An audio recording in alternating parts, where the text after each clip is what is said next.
이 시간 거룩한 예배의 자리로 인도하심을 감사드립니다. 주님의 택함을 받은 저희들 날마다 주님께 영광 돌리는 삶을 살게 하시고 주님의 뜻을 이뤄가는 도구로 쓰임받게 인도하여 주시옵소서. 이 시간 예배 드릴 때 우리의 영과 눈과 귀를 열어주시사 주님의 임재하심과 역사하심을 보고 듣고 깨닫는 귀한 시간 되게 하여 주시옵소서. 주님, 부족한 저희들을 긍휼히 여기시고 십자가의 보혈로 깨끗게 하시며 거듭남으로써 온전한 성도의 삶을 회복케 하여 주시옵소서. 땀 흘려 뿌린 씨앗마다 열매 맺고 알차게 연걸어가는 참으로 좋은 계절을 주셨습니다. 그러나 온 세상은 코로나 시대라는 말이 무색할 정도로 혼란과 크나큰 고통만을 가중시키며 아직도 캄캄한 터널 속의 긴 여정은 그 끝을 알 수 없이 계속해서 이어지고 있습니다. 하나님 아버지, 이 시간 간구합니다. 속히 코로나19가 종식되게 하시고 무너진 나라의 경제가 회복되게 하시며 국민의 삶이 제자리를 찾고 자녀들의 학업과 교회의 모든 공예배가 완전한 정상화를 이룰 수 있도록 은혜를 베풀어 주시옵소서. 주님께서 기름 부어 세우신 목사님께 하나님의 특별한 영감과 지혜를 차고 넘치도록 부어주시고 선포되는 진리의 말씀에 모두가 집중케 하시며 우리의 메마른 심령에 강물 같은 은혜가 흘러가게 하여 주시옵소서. 어려운 환경과 여건 속에 찬양과 예배를 돕는 모든 손길들의 헌신을 기쁘게 받으시길 간절히 원하오며 언제나 새 소망으로 충만히 부어주시는 예수님의 이름으로 기도드립니다.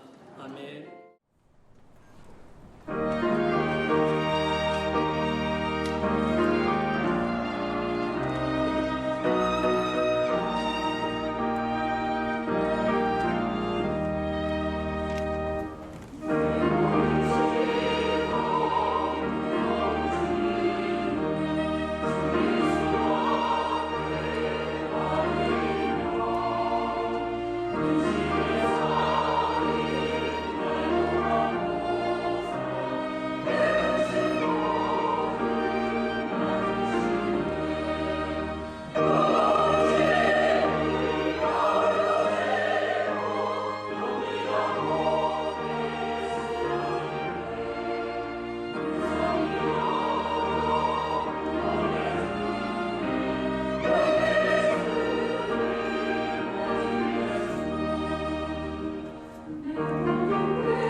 오늘 말씀이 우리가 믿는 하나님이 어떤 분이신지, 그 하나님의 마음이 어떠한지, 은혜, 구원, 사랑, 천국이 어떤 곳인지를 가장 종합적으로, 체계적으로, 원천적으로, 감동적으로 보여주는 비유가 오늘 흔히 알고 있는 탕자의 비유입니다. 그래서 이게 말 지어내기를 좋아하는 학자들이 이 누가복음 15장의 비유를 이렇게 이야기합니다. 비유의 진주, 비유의 면류관, 비유 중에 비유, 그렇게 표현하고 있습니다. 제가 왜 서두에 이렇게 거창하게 이야기를 하냐면 죄송해서 그렇습니다. 이 하나님의 오묘하고 신비한 이 비유의 말씀을 부족한 자가 잘 전해야 되는데 혹시 누가 되지 않나? 이 주님의 그 원래 뜻을 잘못 전하는 건 아닌가? 솔직한 두려움이 저 안에 있습니다.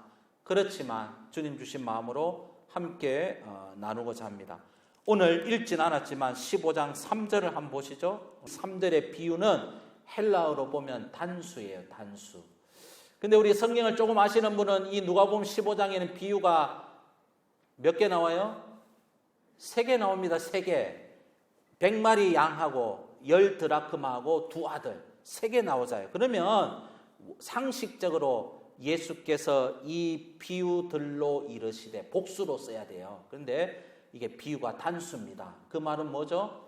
100마리 양, 10드라크마, 2 아들 비유는 하나예요. 같은 근원, 같은 스토리란 말입니다. 때문에 오늘 저는 100마리 양 비유 다음에 또 하고 10드라크마 다음에 또 하지 않습니다. 오늘 이 3개의 비유를 한꺼번에 다 합니다. 물론 탕자 비유에 초점을 맞추게 되는 거예요. 이거는 같은 거예요.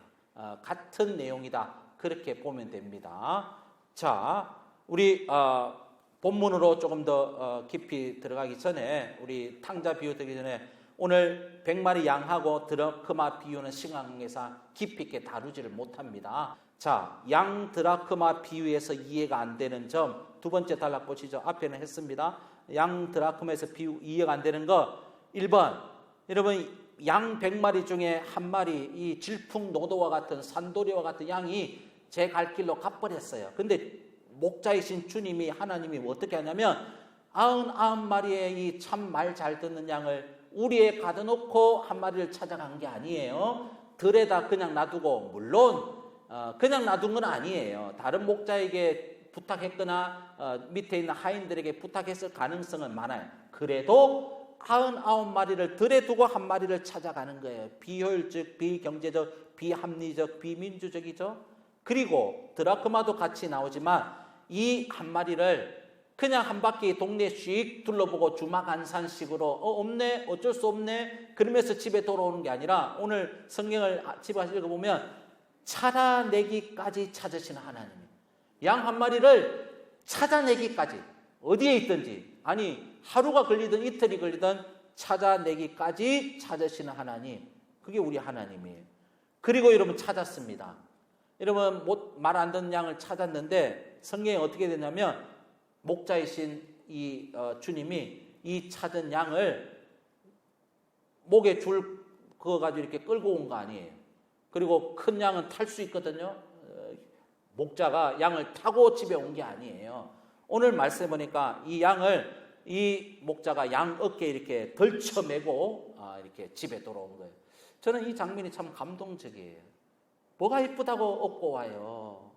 아니 이 양이 뭐 이쁘다고 이게 업고 올 정도 됩니까? 근데 이 목자가요 이 한 마리 양을 찾아가지고 업고 옵니다. 냄새도 나고 참 이게 지독하게 말 안 듣는 이 양이 뭐가 이쁘다고 업고 와요. 근데 여러분 더 중요한 게 있어요. 이 양을 찾고 난 다음에 이 주인이 잔치를 해요. 드라크마 찾았을 때는 마찬가지예요. 그 연장선상에서 오늘 탕자의 비유를 우리가 오늘 읽게 되었습니다. 본문으로 좀 들어가 봅니다. 자, 오늘 이 읽었던 11절에 24절 우리가 흔히 탕자의 비유라고 있는데 제목을 좀 바꿔야 됩니다. 그래서 오늘 제가 말씀의 제목을 탕자의 비유라고 하지 않고 그럼 제목을 보시죠. 탕진하시는 아버지. 그 팀 켈러라는 목사님이 탕부 하나님이라는 책을 썼는데 거기서 제가 힌트를 얻었습니다. 탕부라 그러면 탕자와 같은 레벨이기 때문에 쓰기가 좀 그래가지고 제가 탕진하시는 하나님 아버지 이렇게 제가 표현을 했습니다. 자, 왜 제가 이 표현을 썼냐면 오늘 본문에는요 탕자가 3명 나옵니다. 둘째 탕자는 우리가 잘 알고 있는 둘째 탕자 맞아요. 근데 여러분 첫 번째 아들도 탕자예요. 왜냐하면 집에는 있어요. 몸은 안 떠났습니다. 둘째 아들처럼. 그런데 이 첫째 아들은 마음은 떠났습니다. 이게 누구를 가리키냐면 우리 가운데 이 탕자 비유를 읽으면서 꼭 이렇게 생각하는 분이 있어요. 목사님 저는 최소한 둘째 아들은 아닙니다. 저는 아버지 재산 훔치고 뭐 재산 뭐 이렇게 등기 가지고 뭐 이렇게 허랑방탕하게 기생하고 술집에 단란주에 가서 허랑방탕하게 쓰지는 않았어요. 이렇게 생각하는 사람들이 우리 가운데 98%예요. 그러니까 자기는 대개가 다 첫째 아들이라고 생각해요. 근데 여러분, 첫째 아들이 탕자예요. 왜 탕자인 줄 아세요? 예수를 믿으면서도 불구하고 예수 믿는 재미가 뭔지를 몰라요. 교회는 나와요. 근데 기쁨이 뭔지 몰라요. 주님이 나를 사랑한다 그러는데 그 사랑이 뭔지 모르요. 찬양할 때도 기쁨이 뭔지 모르고 예배 드리는 재미, 이 세상 재미는 잘 알면서 낚시하고 테니스 치는 재미는 알면서 예수 믿고 찬양하고 예배 드리는 재미를 몰라요. 그게 첫째 아들입니다, 여러분. 그게 무슨 말이냐면 첫째 아들은 아들이면서 노예처럼 산 거예요. 예수를 그렇게 믿는 사람이 있어요. 비 오는 날 교회 안 가면 천둥 번개 맞을까 봐 오는 사람들.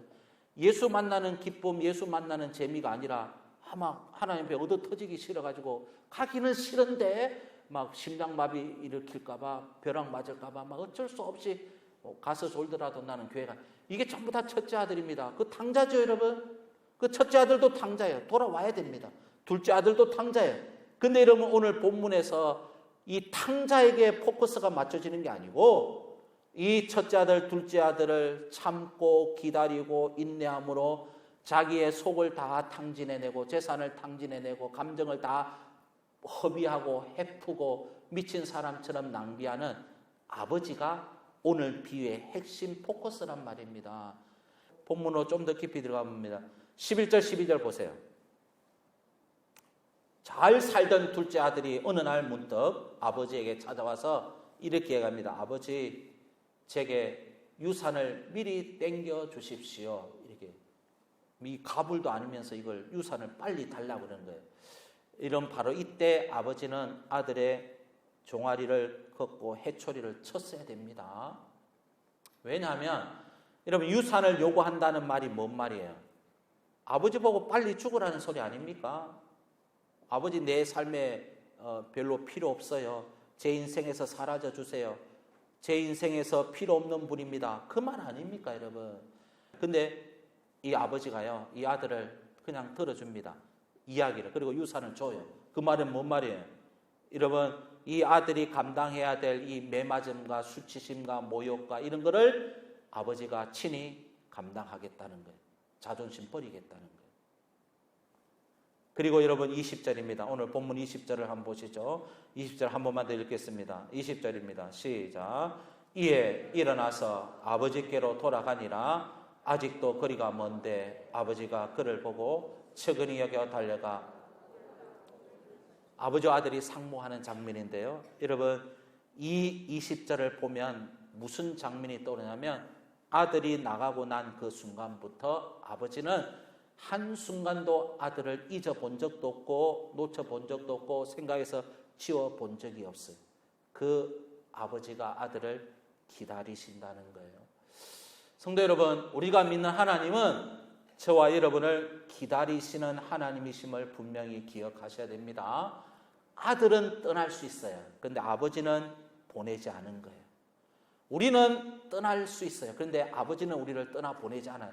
그럼 어떻게 돼요? 아버지가 기약 없이 기다리는 거예요. 여러분, 그 기다리는 것이 얼마나 에너지가 많이 소모되고 얼마나 고통스러운지 혹시 여러분 경험해 보신 적 있나요? 아버지가 아들을 기다리는 거예요. 자기 필요 없다고 내팽개치고 아버지 빨리 죽었으면 좋겠다고 하는 그 아들을 아버지가 기다리는 거예요. 둘째 아들이 떠난 이후부터 여러분, 이 아버지의 일가 중에서 가장 중요한 일과가 있다면 그 둘째 아들이 떠난 언덕을 바라보는 거예요. 혹시나 아들이 올까 봐 그 언덕을 아버지가 쳐다보는 거예요. 일을 하면서도, 식사를 하면서도, 다른 사람과 대화를 하면서도 그 아들이 갔던 그곳을 향해서 항상 아버지는 눈과 귀가 그쪽에 열려져 있는 거예요. 아들아, 돌아만 와다오. 여러분 한번 잘 생각해 보세요. 20절에 보면 아버지가 아들을 단번에 알아봅니다. 그건 왜 그래요? 항상 생각하고 항상 그쪽을 바라보고 항상 놓치지 않았기 때문에 아들을 바라본 거예요. 그 아들이 돼지 쥐염 열매도 주는 사람이 없어서 이게 사람 새끼인지 짐승 새끼인지 구분이 안 되는 거짓골로 하면서 돌아왔는데 이 아들을 누가 알아봐요? 아버지는 알아보더라는 거예요. 왜? 내 아들이니까. 성도 여러분, 주님이 저와 여러분을 먼저 발견하신 게 은혜고요. 먼저 찾아내셔서 구원해 주신 게 은혜임을 꼭 기억하십시오. 만약에 아들을 동네 사람들이 먼저 발견했다면 무슨 일이 벌어졌을까요? 이 거짓골로 허랑방탕하게 유산 다 쓰고 그냥 터벅터벅 걸어오는 아들을 동네 이장님, 동네 동장님이 먼저 발견하면 어떻게 될까요?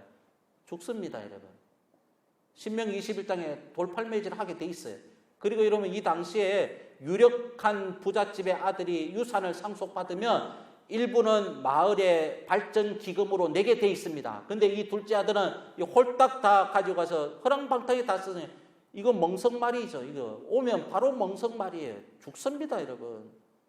근데 동네 사람보다 아버지가 아들을 먼저 발견하신 게 은혜이지요. 여러분, 아무리 이 세상의 진흙탕에 뒹굴고 여러분이 지난 한 주간 헛된 것에 빠져 있었을지라도, 저와 여러분이 하나님 말씀을 온전히 잘 지키지 못했을지라도, 애를 쓰고 노력했음에도 불구하고 또 제 가운데 버무려졌을지라도, 여러분은 하나님 앞에서 아들이지 돼지가 아니에요. 돼지 지업 열매를 먹지도 못하더라도 돼지가 아니라고요. 여러분, 종이나 품꾼이 아니고요, 아들임을 꼭 기억하셔야 됩니다. 십자가에서 내가 얼마나 사랑받는 존재인지 그걸 회복해야 돼요. 그래야 회개가 되는 겁니다, 여러분. 회개했기 때문에 사랑받는 게 아니고 사랑받는 자가 회개하는 거예요. 아버지의 그 탕진하시는 그 사랑. 여러분, 기독교의 복음 진리는요, 돌아오면 회개하면 용서해 주겠다가 아니에요. 용서했으니까 이제 돌아와라. 그게 복음의 핵심이에요. 돌아오면 내가 너 용서해 줄 거야. 담배 끊으면 내가 너 이렇게 은혜 줄 거야. 세상 습관들 다 끊으면 내가, 그거는 율법주의예요. 그거는 이단이에요. 복음은 그렇게 말하잖아요. 주님 안으로 와라. 아버지의 집으로 와라. 주님의 사랑에 잠겨라. 그러면 자동적으로 세상적인 습관은 끊어지게 돼요. 지금 그 얘기 하는 거예요. 그게 복음의 핵심이에요. 회개했기 때문에 이 사람이 유명하고 돌아온 탕자가 된 게 아니에요, 여러분. 아버지의 사랑이 이 탕자를 녹여버린 거예요. 그래서 돌아오게 된 거예요. 그 아버지의 사랑이 핵심이에요. 그리고 오늘 결론으로 23절에 보면 아들이 돌아왔다고요. 이 아버지가 너무 좋아가지고 양 한 마리 찾았을 때처럼 동네 사람들을 불러서 잔치를 하는데요. 여러분, 23절 보세요. 그리고 살진 송아지를 끌어다가, 이 배고플 때가 되었는데 죄송합니다, 살진 송아지를 잡았대요. 저는 참 이게 안동에 사는 목회하는 자로서 너무 참 감사한 게, 이 안동 한우가 너무 맛있어요. 그것도 숯불고기가. 여러분, 살진 송아지예요. 막 이렇게 살도 없는 숫소, 막 이제 내일 모레 천당 가야 되는 뼈만 남은, 아이고 씹으면 고무 씹는 것 같은 그런 막 질긴 숫소 이런 거 아니에요. 살진 송아지를 잡았다. 근데 여러분, 오늘 말씀 보면 가족끼리 회식한 거 아니에요. 야, 우리 가족끼리 모처럼 우리 기쁘게 하자. 그게 아니고요. 동네 사람들 다 불러 모았단 말입니다. 그만큼 아들이 소중하고 내 전 재산, 생명 다 해도 아깝지 않다는 거예요. 내 아들 하나 생각하면 그 200만 원, 300만 원, 안동 한우 50인분, 100인분 안 아깝다는 거예요. 말씀을 맺으려고 합니다. 주님께서 왜 이 비유를 하냐는 거예요. 바리새인 서기관들 들으라고 한 거 아닙니까? 1절, 2절에. 왜 우리에게 오늘 이 비유를 줍니까? 사랑하는 성도 여러분, 저와 여러분은 하나님으로부터 둘째 아들과 같이 그렇게 사랑을 많이 받아놓고서는 왜 교회 안에서는 첫째 형과 같이 그렇게 살아가냐고요. 갚을 수 없는, 다함이 없는 주님의 은혜와 사랑을 둘째 아들과 같이 그렇게 받아놓고서는 왜 우리 가족, 새 가족이 오고 믿음이 약한 사람들 보면 왜 형과 같이 바라보냐고요. 왜 형처럼 그렇게 사심이 눈을 뜨고 왜 그들을 그렇게 바라보냐고요. 은혜에 빚진 자가 그렇게 되면 됩니까? 이러면 이 둘째 아들이 이런 은혜를 입고 난 다음에 그 다음 삶이 어떻게 되었을까요? 그 죽을 때까지 이 아들의 삶이 어떻게 되었을까요? 안 봐도 비디오 아닙니까, 여러분? 은혜에 감격해서 빚진 자의 심정으로 그렇게 살아가는 거 아닙니까? 근데 우리는 그런 사랑을 받았으면서도 왜 우리는 첫째 형처럼 그렇게 자꾸 눈으로 사람 헐기고, 왜 미워하고, 왜 은혜 안 받은 사람처럼, 왜 사랑 안 받은 처럼 그렇게 측은히 여겼다 그러잖아요. 측은히. 아버지의 마음이, 내장이 다 흔들릴 정도로 불쌍히 여기고 안타깝게 여기고, 저 세 가족 잘 적응하지 못해서 내가 너무 내가 안타깝다. 그런 마음으로 우리가 섬겨야 되는 거 아닙니까, 여러분? 왜 우리는 은혜 받지 못한 사람처럼 그렇게 살아가냐고요. 사랑하는 성도 여러분, 하나님 아버지의 이해할 수 없는 사랑이 오늘 15장에 녹아 있습니다. 어떤 사람은 미친 사랑이라 그래요. 눈먼 사랑, 탕진하시는 비합리적인, 비경제적인, 비효율적인, 비민주적인, 자본주의에 합당하지 않는, 감당할 수 없는 사랑을 받은 사람들이 저와 여러분들이 아닙니까? 한 마리의 양을 잃어버리고 난 이후에 오늘 목자가 그 한 마리를 찾아 나서지 않고, 나한테는 건강하고 성실한 99마리의 양이 남아있으니까 괜찮아. 한 드라크마를 잊어버리고 난 다음에 9드라크마나 남았으니까 나 버틸만 해. 두 아들 중에 말썽꾸러기 둘째 아들 없지만 나한테는 장자 큰아들이 있으니까 견딜만 해. 아들은 다음에 하나 더 낳으면 되지 뭐. 이런, 만약에 하나님 아버지가, 목자가, 주인이 그런 마음이었다면, 그래서 저와 여러분을 찾지 않았다면, 기다려주지 않았다면, 찾아내지 않았다면 무슨 일이 벌어졌을까요? 한 마리 양을 찾지 않았다면, 한 드라크마를 찾지 않았다면, 둘째 아들을 하나님이 기다려주지 않았다면 무슨 일이 일어나요? 나는코 절대로 오늘 저와 여러분은 이 시간 이 자리에 없어요. 하나님이 찾아 나서지 않았다면 오늘 이 자리에, 이 시간에 남아있을 사람이 어디 있습니까, 여러분? 여러분 99마리에 들어갈 정도로 성실합니까? 착합니까, 여러분은? 죄송한데 저는 기독교인 중에서 못된 사람 많이 봅니다. 안 믿는 사람보다 더 무정하고 더 비정한 사람들을 많이 봐요. 못됐잖아요.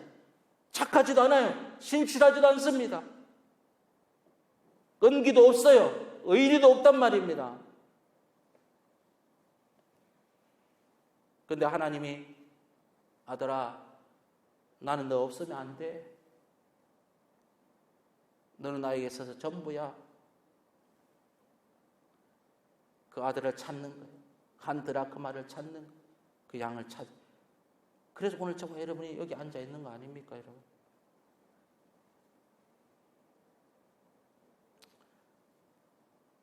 하나님의 계산법에서 양 100마리 중에 한 마리 양이 없으면 100-1은 이퀄 99가 아니에요.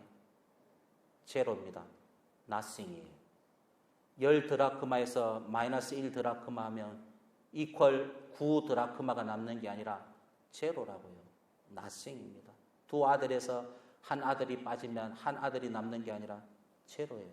왜요? 저와 여러분은 하나님 아버지에게 있어서 전부이기 때문에, 나 너 없으면 안 돼, 아들아. 그게 우리 아버지의 마음이에요.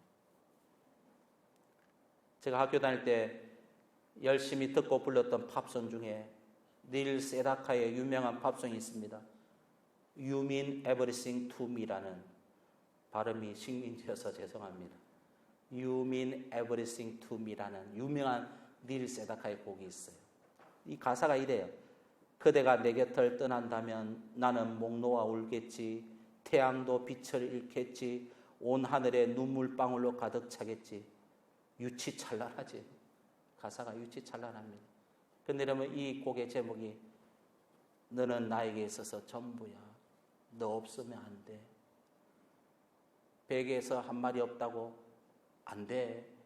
10드라크마에서 한 드라크마 없다고 나 만족 안 돼. 아들 중에 하나 없다고 나 안 돼. 너 없으면 그게 하나님의 마음이라는 거예요. 사랑하는 성도 여러분, 거창하게 회개하라고 이야기하기 전에, 뭘 정신 차리고 잘 믿어보라고 하기 전에, 되지도 않는 결단하기 전에, 여러분 오늘 꼭 한 가지 기억하십시오. 방탕한 나를 향해, 잃어버린 나를 향해, 미천한 나를 향해, 못된 나를 향해서 나를 살리기 위해서, 하나님 자녀 만들기 위해서 십자가에서 자신의 전부를 탕진하시기까지 내어주시는 그 아버지의 사랑을 꼭 기억하십시오. 그러면 한 주간 이겨내고 힘을 내고 승리하게 되는 것입니다. 이런 은혜가 저와 여러분의 있기를 주의 이름으로 간절히 축원합니다. 생명의 말씀